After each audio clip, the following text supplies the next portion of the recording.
Hi, this is Eric Martin with Board Game Geek. I'm here with designer Andy Looney. We just gave an overview of Anatomy Flux in a separate video, which you can watch elsewhere.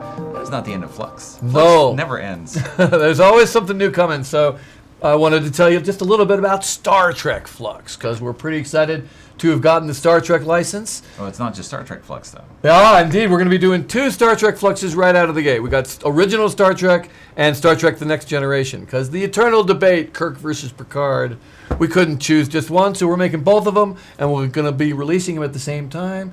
And you'll even be able to shuffle them together. I don't usually encourage mixing of Flux decks. I know some fans do like to do that, but one of the things it's just not.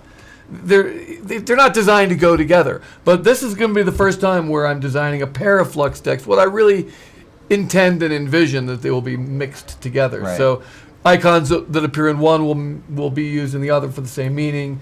And then we're also going to do an expansion pack of cards that specifically work for both decks mixed together. Right. Well, they mixed a them Kirk in and movies. Picard. Well, they sure do, exactly. Yeah, so the Generations goal of Kirk and Picard on one goal would only be a goal you could meet if you actually combine the decks. Right. Things like that. And that's going to be coming out this August. I don't have anything to show for it yet because we don't have anything approved yet by the powers that be. But we've got a new artist we haven't worked with before named Kevin Hill, who's doing lovely stylized caricatures, and I think his art is really cool. I think we're going to be very happy with what we release in August. So just in time for Gen Con. There are specific elements, Star Trekian elements that play. It's funny. It's going to be kind of a more like Star Flux than a lot of other versions, because with Star Flux I kind of walked the parody route. Right. Of what if I could do? I can't.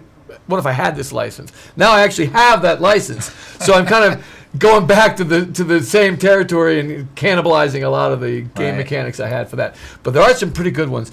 There's going to be a new action called Fizzbin in original Flux. It's just a crazy action that does a bunch of if it's Tuesday, then there's something different. If you're playing at night, there's something different. Okay. Stuff like that. And in Next Gen Flux, there will be a new rule called Darmok.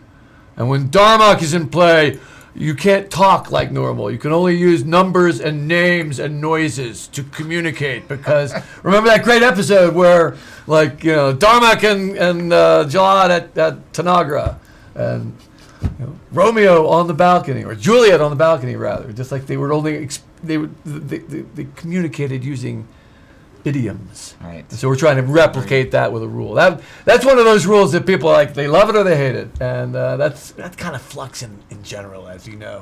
Yes. Yeah. Okay. Thank you very much. I know You're very welcome. Kristen said as well, it'll be kind of an interesting experiment with sales. Which one do people? Well, prefer? It's we're going to see. Vote with your dollar, as it were.